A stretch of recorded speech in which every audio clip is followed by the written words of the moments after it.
how you spend your 60 to 70 years in this life will determine where you spend the rest of your life. Not the rest of your life in this dunya, because dunya is only one stage in numerous stages in your journey back to Allah subhanahu wa ta'ala. First, you're in the world of souls, then you move to the world of dunya, then to the world of barzakh in your grave, then to the world of hashir where you'll be judged, and then eventually to Jannah or Jahannam forever. And although this dunya is one of the shortest stages in your journey back to Allah subhanahu wa ta'ala, it's the most critical, because how you spend those 60 to 70 years of life in this dunya will determine your eternity in the afterlife. Inshallah Jannah. Inshallah Jannah. Ameen. قول يا رب. Ameen. بإذن الله احنا وأنتم and Ousama. You guys want to take Ousama? Oh, I'll take Ousama. Telling us how we're going to spend our life, inshallah, so in the afterlife, we'll enjoy more than 60, 70 years. It's a short life, man, Ousama. It's not easy. Well, we've got to put in the effort. Because the reward is so great, right? It might not be easy, but the reward is out of this world. And it's forever. It's more than 60 years. It never thousands. ends. Never. Never. So if you're in Jannah, it's forever. Ever and ever and ever. If you're in Nar, it's the ultimate loss. Look, Allah subhanahu wa ta'ala says, كل نفس ذائقة الموت نعم. ونبلوكم بالشر والخير فتنة وإلينا ترجعون. Allah says everybody has to taste death. Even if you live for 1,000 years, there's going to be a point in time where you have to exit. So you need a good exit strategy, because Allah says you're going to come back to us. You're going to be, yeah, absolutely. And you're going to be tested, because He says, نبلوكم بالشر والخير فتنة, because dunya is designed to disappoint you. Because if you're comfortable with this life, why would you make an effort for the afterlife? you're done. Absolutely done. And look, the Prophet sallallahu alaihi wasallam made it clear. He said, الدنيا مزرعة الآخرة, that this is the place where we harvest, we reap and do the deeds, the actions that we're going to benefit from in the hereafter. Because actually, Jannah is a plain field, and your deeds here fill it up. One, subhanallah, plants a tree in paradise, for example. So the Prophet also, sallallahu alayhi wasallam, what did he say? He says, الدنيا سجن المؤمن وجنة الكافر. The dunya is the prison of the believer and the paradise of the non-believer. Because this world was not meant for us to fulfill our desires. But this world, Allah created it for the fulfillment of His commands. So whoever's going to be free in this world doing whatever he pleases will be a slave in akhirah. No halal, no haram, nothing. Absolutely. Whatever he wants, he does it. No red lines. No red lines. But if you're a slave to Allah subhanahu wa ta'ala in this life, fulfilling all His commands, you're going to be free in Jannah, in akhirah, and that is the ultimate goal. Now, the Prophet sallallahu alaihi wasallam, it takes work. He says, "Man dana nafsahu وَعَمِلَ لِمَا بَعْدَ الْمَوْتِ." He says, whoever steps on his ego and works for what comes after death. Why steps on the ego? Because the nafs wants instant gratification. It wants the fun now. It doesn't want a rain check. It doesn't want to wait. And the Prophet ﷺ is giving us advice that step on that ego and work for what's to come in the afterlife. And then he said, the not so intelligent person, وَالْعَاجِزُ مَنْ أَتْبَعَ نَفْسَهُ هَوَاهَا وَتَمَنَّى عَلَى اللَّهِ. The not so intelligent person, he does whatever he pleases. He goes about this world, anything he desires, with no consideration for Allah's commands. He does whatever he feels, and he is, I'm free, right? I'm free, I have freedom, I get to do whatever I want. But he pays for it in the afterlife. And then what does he say? He says, Allah ghafurun rahim. Allah, of course Allah is ghafurun rahim, but you have to put in the effort first. It's like somebody, Ousama, working and he wants to get paid literally every hour. Yes. He doesn't want to wait till the end of the month. Sometimes when you're just waiting for the end of the month, you're going to be more disciplined through the month to reach the end of the month and get your paycheck ready. Absolutely. Imagine you're getting paid every hour. You probably take it easy the hour after. You'll get paid, let's say you get paid the end of the day, probably the next day you won't want to come to work. But when you know 30 days, you got to put in work to get paid by the end of the month. I think this is a good, it's close story to what you're saying, that Absolutely. It makes you feel akhirah, it's where you're going to get your full check. Absolutely. Your full check. Hopefully, inshallah. A big check, inshallah. That's what we're all hoping for, but you have to put in the work. And like we said, because this world is the prison of the believer, in prison, everybody's worried about the rizq. But subhanAllah, the prisoner is not worried about his food and water, right? It's secured for him, it's guaranteed. But at the same time, he doesn't get to do whatever he pleases. So as long as we keep that in mind, that we remain within the boundaries of Allah subhanahu wa ta'ala, we'll be successful not only in this life, but in the afterlife. That is the intelligent person, not the likes of, many people are impressed by the likes of Warren Buffett and Elon Musk, saying that they're the smart ones. But the Prophet ﷺ saying the not so intelligent one is the one that just follows their desires. So the real intelligence is working for the afterlife. Okay, Osama, but nowadays we see people are full of dunya, and I usually don't like even to sit with these people, man. Whoever you sit with, he's all into dunya. How am I gonna make money in this dunya? How am I gonna be so happy in this dunya? People full of dunya, right now, it's where I don't wanna be around. I wanna be close to people talking about akhirah and making for this akhirah. What's their message we could talk to people who are just living, their main aim is this dunya? Anybody who makes his sole purpose and main aim this dunya, Allah subhanahu wa ta'ala will have no regards for them. No. And will afflict them with four things. Number one, a never-ending anxiety. Always worried about making more and more money. Number two, they're so busy. He's becoming occupied. Allah will occupy him in such a way that he has no spare time left. Ya Allah. And then also number three, no contentment or rida. Every time his money increases, subhanallah, his expenses also increase. There's no barakah in his life. And then never-ending hope in the future. Like he's always kind of like thinking about what's next. And then he's distracted from the ultimate aim.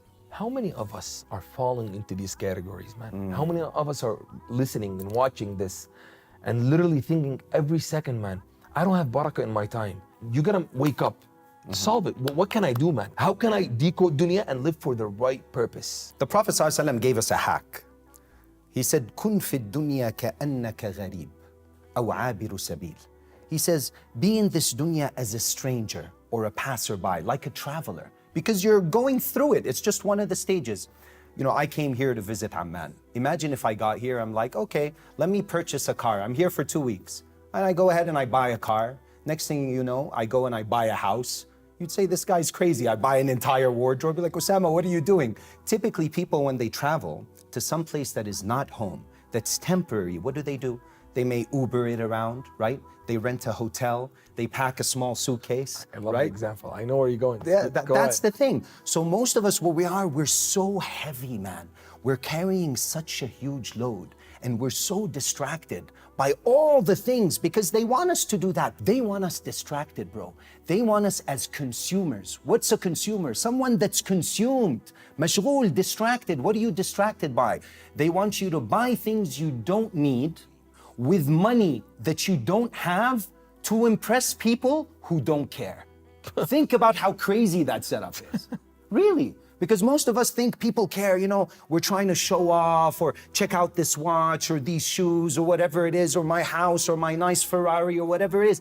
But actually, people, you're busy worrying about what people think. Osama, actually from what we see and what they're trying to teach us and what they're trying to get into our heads, that money is success. It's true, but Allah subhanahu wa ta'ala and the Prophet sallallahu alayhi wasallam teach us otherwise. The Prophet sallallahu alayhi wasallam, he teaches that inna Allah yu'ti dunya man yuhib wa man la yuhib wa la yu'ti ad-dina illa man ahab.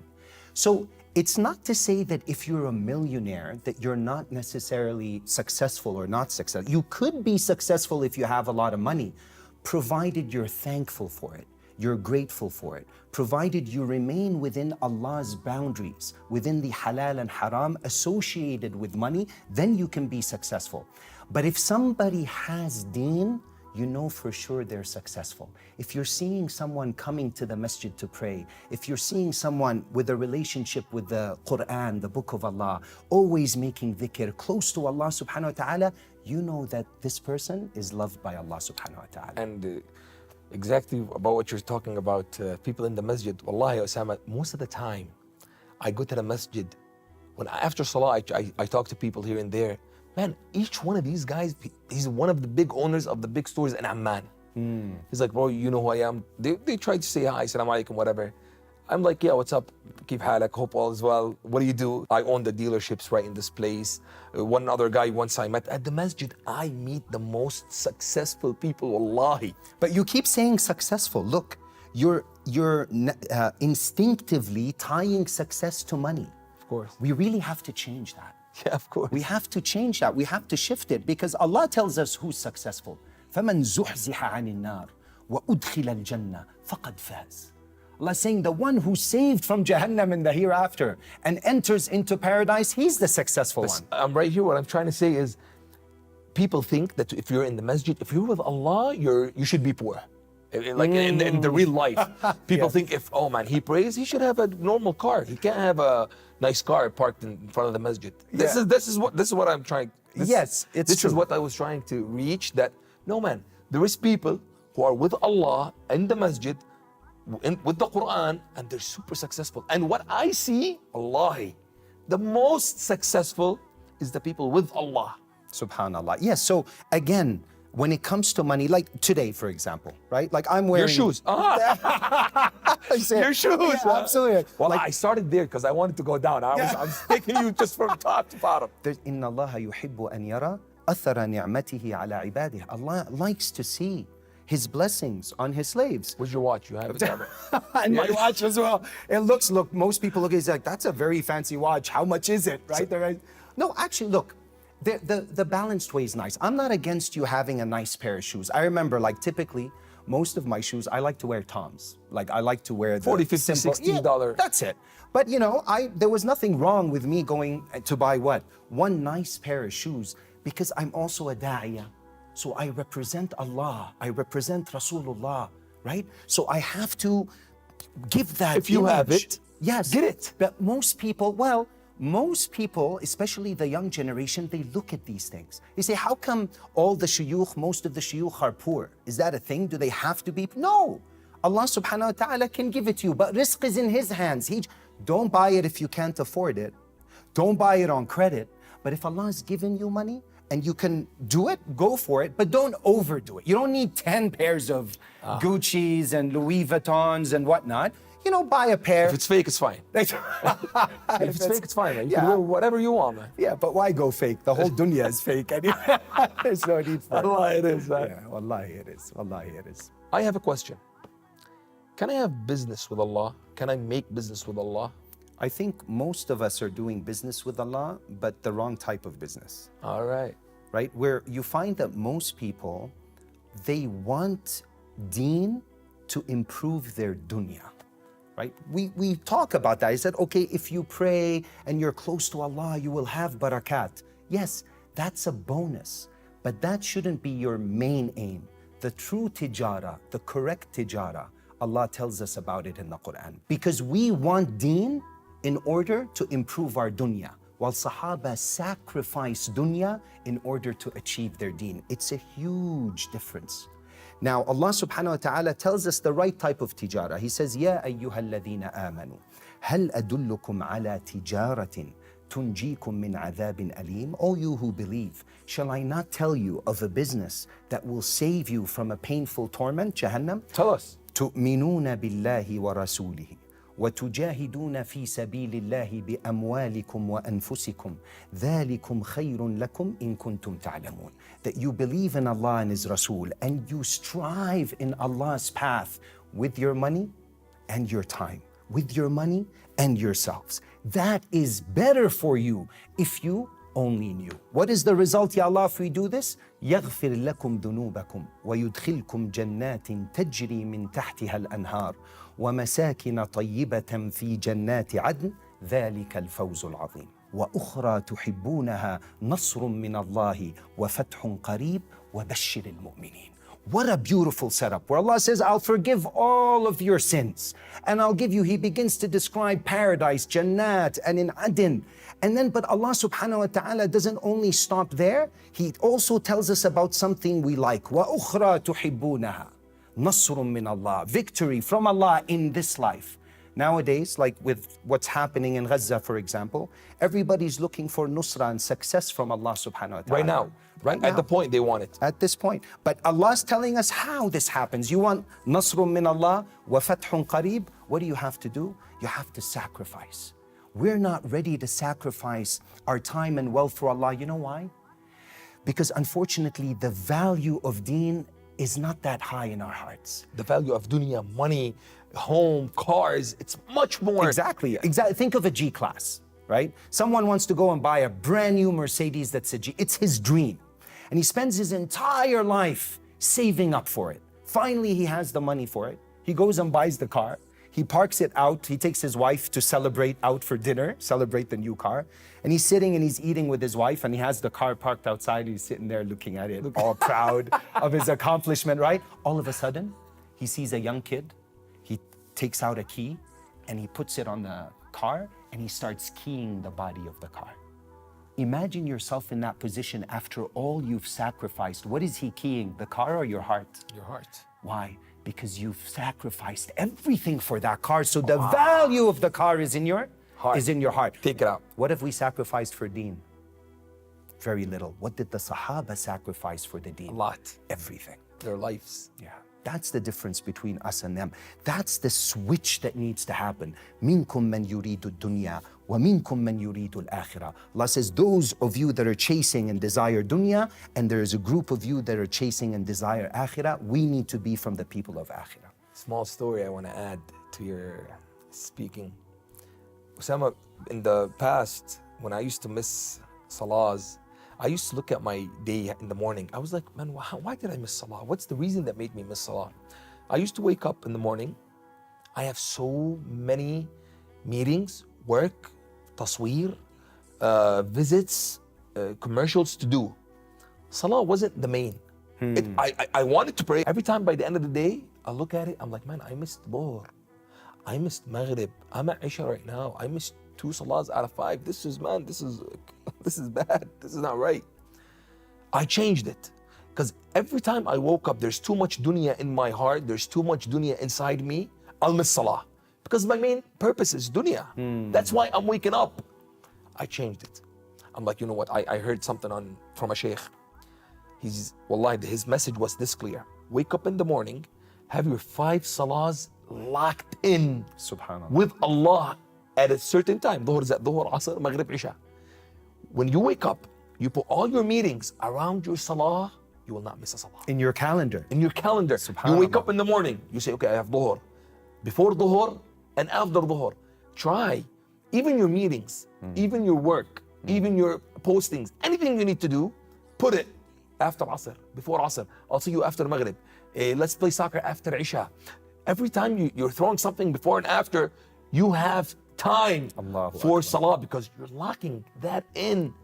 Wallahi, you'll find success. Before you go to bed, Subhanallah. 0 salahs you're missing. How beautiful is that? But when you put Allah first, you know what He's going to do? Put you first. He's going to put you first. And that's the name of the game. Look, there's 2 types of people. One who wakes up in the morning and he says, what am I going to do today? Because he's thinking of himself. But the one who puts Allah first, he wakes up like Ibn Ata'illah said, and he says, what is Allah going to do with me today? That's the difference. The second guy who's mutawakkil, he'll wake up happily. He'll be successful through his fully day. But the other guy who's, what am I going to do today? He's going to get up. He's going to have problems. He's going to have probably the worst day ever. Subhanallah, that's so true, man. Because Allah is the one that's in control of everything ultimately. So you take care of business with Him and don't worry about what people will say, because that's another problem. That's why so many people are chasing after dunya. What are the neighbors going to say? What are they going to think of me if I don't have money, if I don't have a good job? They're running after the pleasure of people. وَرِضَى النَّاسِ غَايَ لَا تُدْرَكْ وَرِضَى اللَّهِ غَايَ لَا تُتْرَكْ. That the pleasure of people is something you can never achieve, and the pleasure of Allah is something you should never leave. Put Allah first always, man.